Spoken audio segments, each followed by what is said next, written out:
ನೇಪಾಳದಲ್ಲಿ ಕಂಡು ಕೇಳರಿಯದಂಥ ಪ್ರವಾಹ ಕಂಡು ಬಂದಿದೆ. ಏನಾದರೂ ಈ ಪ್ರವಾಹ ಇದ್ದಾಗ ಏನಾಗುತ್ತೆ, ನಮಗೆ ಗಮನಿಸಿರೋದು ಅಂಶಗಳೇನು ಅಂದರೆ, ಜೋರಾಗಿ ಮಳೆ ಬಂದಿತ್ತು ಅಂದರೆ ಹೌದಪ್ಪ ಪ್ರವಾಹ ಬಂದುಬಿಡುತ್ತೆ, ನದಿಯೆಲ್ಲ ತುಂಬಿ ಹರಿದು ಬಿಡುತ್ತೆ, ನಾವು ಹುಷಾರಾಗಿರಬೇಕು. ಮನುಷ್ಯ ಸಹಜವಾಗಿಯೇ ಆ ಒಂದು ಅಲಾರ್ಮ್ ಅವನಿಗೆ ಬರ್ತಾ ಇರುತ್ತೆ. ತುಂಬ ಮಳೆ ಬರ್ತಾ ಇದೆ, ಮೇಲ್ಗಡೆ ಎಲ್ಲ ತುಂಬ ನೀರು ಸಂಗ್ರಹ ಇರುತ್ತೆ, ನಾವಿಲ್ಲಿರೋದು ಸೇಫ್ ಅಲ್ಲ. ಸರ್ಕಾರ ಕೂಡ ಎಚ್ಚರಿಸ್ತಾ ಇರುತ್ತೆ, ತುಂಬ ಮಳೆ ಬರ್ತಾ ಇದೆ, ಇಷ್ಟು ಸೆಂಟಿಮೀಟರ್ ಮಳೆ ಬಂತು, 10 ಸೆಂಟಿಮೀಟರ್ ಮಳೆ ಬಂತು, ಜಾಸ್ತಿ ಆಗಿದೆ, 24 ಗಂಟೆಗಳಲ್ಲಿ ಇಷ್ಟು ದೊಡ್ಡ ಪ್ರಮಾಣದ ಮಳೆ ಸುರಿದಿದೆ ಅಂತ ಹೇಳ್ತಾರೆ. ಬಟ್ ಇಲ್ಲಿ ಆ ಥರ ಆಗಲಿಲ್ಲ. ಇಲ್ಲಿ ಮಳೆ ಇರಲಿಲ್ಲ. ಅಲ್ಲಿ ಏಕಾಏಕಿ ಅದು ಹೇಗಾಗುತ್ತೆ ಅಂದರೆ, ಮನೆ ಮೇಲೆ ಯಾವುದೋ ಒಂದು ಸ್ವಿಮ್ಮಿಂಗ್ ಪೂಲ್ ಕಟ್ಟಿಬಿಟ್ಟು ಏಕಾಏಕಿ ಆ ಸ್ವಿಮ್ಮಿಂಗ್ ಪೂಲ್ ಕಟ್ಟೆ ಒಡೆದು ಇಡೀ ಮನೆಗೆ ನೀರು ನುಗ್ಗಿಬಿಡುತ್ತಲ್ಲ, ಆ ಪರಿಸ್ಥಿತಿಲಿ ಇದಾಗಿರೋದು. ಅಂದರೆ ಒಂದು ಪರ್ವತ ಒಂದು 2000 ಮೀಟರ್ ಎತ್ತರ, 1500 ಮೀಟರ್ ಎತ್ತರ, ಇಷ್ಟು ಮೀಟರ್ ಎತ್ತರದಲ್ಲಿ ಈ ಹಿಮದ ನೀರುಗಲ್ಲುಗಳು ಅಂತ ಕರಿತೀವಲ್ವ, ಅವೆಲ್ಲವೂ ಸಹಜವಾಗಿಯೇ ಒಂದು ಅಣೆಕಟ್ಟೆ ನಿರ್ಮಾಣ ಮಾಡಿದ್ವು. ನೀರು ಹರಿಯುತ್ತಲ್ಲ, ಅಲ್ಲಿ ಹರಿಬೇಕು, ನೀರು ಹರಿದಿಲ್ಲ, ಅಲ್ಲಿ ಹರಿತಿರಲಿಲ್ಲ, ಅಣೆಕಟ್ಟೆ ಥರ ಇತ್ತು. ಹೇಗೆ ಶೀತ ವಾತಾವರಣ ಇದ್ದ ಕಾರಣದಿಂದಾಗಿ ಆ ನೀರೆಲ್ಲ ಹೆಪ್ಪುಗಟ್ಟಿಬಿಟ್ಟು ಸಹಜವಾಗಿಯೇ ಅದೆಲ್ಲ ಒಂದು ಕಟ್ಟೆ ಥರ ಇತ್ತು. ಎಲ್ಲ ದೊಡ್ಡ ಮಟ್ಟದಲ್ಲಿ ಅಲ್ಲಿ ನೀರೆಲ್ಲ ಅಲ್ಲಿ ಸಂಗ್ರಹ ಆಗಿತ್ತು, ಕಟ್ಟೆ ಕಟ್ಕೊಂಡಿತ್ತು. ಭೂಕಂಪ ಆಯಿತು. 2 ಥಿಯರಿ ಇದೆ ಇಲ್ಲಿ. ಹಿಮದ ನೀರುಗಲ್ಲುಗಳೇ ಸ್ಫೋಟಿಸಿಕೊಂಡು ಅವೇ ಒಂದು ರೀತಿಯಲ್ಲಿ ಬ್ಲಾಸ್ಟ್ ಆಗಿ ಭೂಕಂಪ ಆಯಿತು, ದೊಡ್ಡ ಮಟ್ಟಕ್ಕೆ ಅದು ಅಲುಗಾಡಿಸ್ತು ಅಂತ. ಇನ್ನೊಂದು ಹೇಳ್ತಾರೆ, ಇಲ್ಲ ಭೂಕಂಪ ಆಗಿಯೇ ಆ ನೀರುಗಲ್ಲುಗಳು ಕದಲಿ ಒಳಗಡೆ ಸಂಗ್ರಹವಾಗಿದ್ವಲ್ಲ ಎಲ್ಲೋ ಒಮ್ಮಿಂದೊಮ್ಮೆಲೆಗೆ ಧುಮುಕ್ಬಿಡ್ತು. ಉಷ್ಣಾಂಶ ಕೂಡ ಕಾರಣ ಆಗಿರಬಹುದು, ಅದು ಕರಗಿ ಅಲ್ಲೆಲ್ಲ ನೀರಾಗಿ ಹರಿದು ಬಿಡ್ತು ಅಂಥೇಳಿ.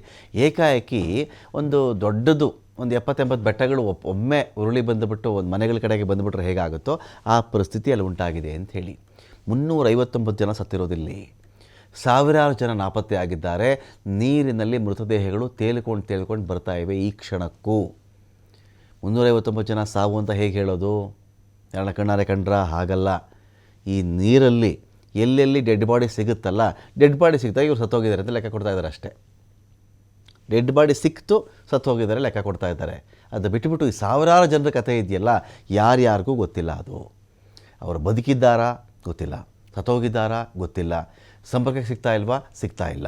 ಇಷ್ಟು ಮಾಹಿತಿ ಬಂದಾಗ ಈ ಸಾವಿರಾರು ಜನ ಕೂಡ ಬದುಕಿದ್ದಾರೆ ಅಂತ ಬಲವಾಗಿ ಹೇಳುವಂಥ ಯಾವುದೇ ಕಾರಣ ಲಭ್ಯ ಇಲ್ಲ.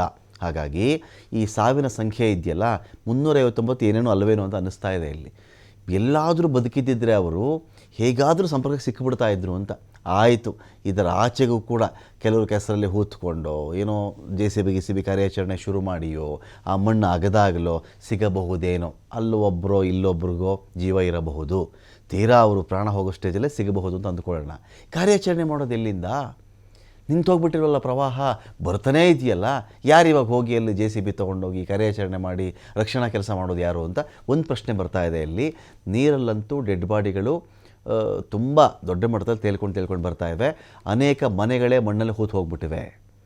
ಈ ಪ್ರವಾಸಿಗರು ರೋಡಲ್ಲಿ ಹೋಗ್ತಾಯಿದ್ರು, ಅವರು ಅಲ್ಲಿ ಪ್ರವಾಹಕ್ಕೆ ಸಿಕ್ಕಾಕೊಂಡ್ಬಿಟ್ರು, ಅವ್ರ ಬಸ್ಸು ಸಿಕ್ಕಾಕೊಳ್ತು, ಕಾರ್ ಸಿಕ್ಕಾಕೊಳ್ತು, ಇದೊಂದು ಭಾಗ. ಈ ಮನೆಗಳಲ್ಲಿ ವಾಸ ಮಾಡ್ತಿದ್ರಲ್ಲ, ಒಂದು ಕಿರಿದಾದಂಥ ಒಂದು ಕಾಲುವೆ ಅದು. ಇಡೀ ಕಾಲುವೆ ತುಂಬ ಕಿರಿದಾದಂತಹ ಒಂದು ಕಾಲುವೆ ಆಗಿತ್ತದು. ಇಲ್ಲೇನಾಗಿದೆ, ಕಿರಿದಾದ ಕಾಲುವೆಯಲ್ಲಿ ಜೋರಾಗಿ ನೋಡಿ, ಕಿರಿದಾದ ಕಾಲುವೆ ಅದು, ದೊಡ್ಡ ಮಟ್ಟದಲ್ಲಿ ನೀರು ನುಗ್ಗಿಬಿಡುತ್ತಲ್ಲ.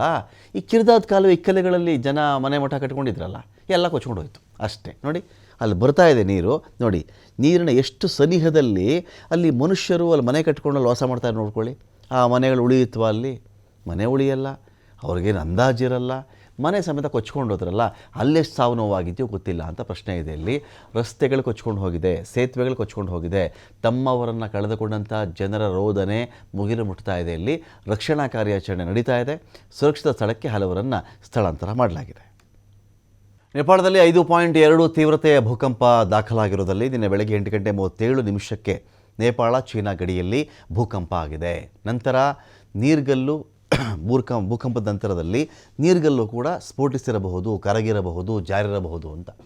ಜಾರಿದ ತಕ್ಷಣ ಈ ನೀರೇನು ಅಣೆಕಟ್ಟೆ ಥರ ಇತ್ತಲ್ಲ, ಆ ಭಾಗ ಜಾರಿದ ತಕ್ಷಣ ಎಲ್ಲ ನುಗ್ಗುತ್ತೆ ಅಷ್ಟೇ ಅಲ್ಲಿ ಒಳಗಡೆಯಿಂದ. ಸೊ ಭೂಕಂಪ ಆಗಿರಬಹುದು, ನೀರ್ಗಲ್ಲಿಂದ ಅದಾಗಿರ್ಬೋದು, ಅದರಿಂದ ಇದಾಗಿರಬಹುದು ಅಂತೇಳಿ ಹೇಳ್ತಾ ಇದ್ದಾರೆ ಇಲ್ಲಿ. ಸೊ ಯಾವ ಘಟನೆ ಮೊದಲು ನಡೀತು ಅಂತೇಳಿ ಇದೀಗ ಸಂಶೋಧನೆ ಮಾಡ್ತಾ ಇದ್ದಾರೆ.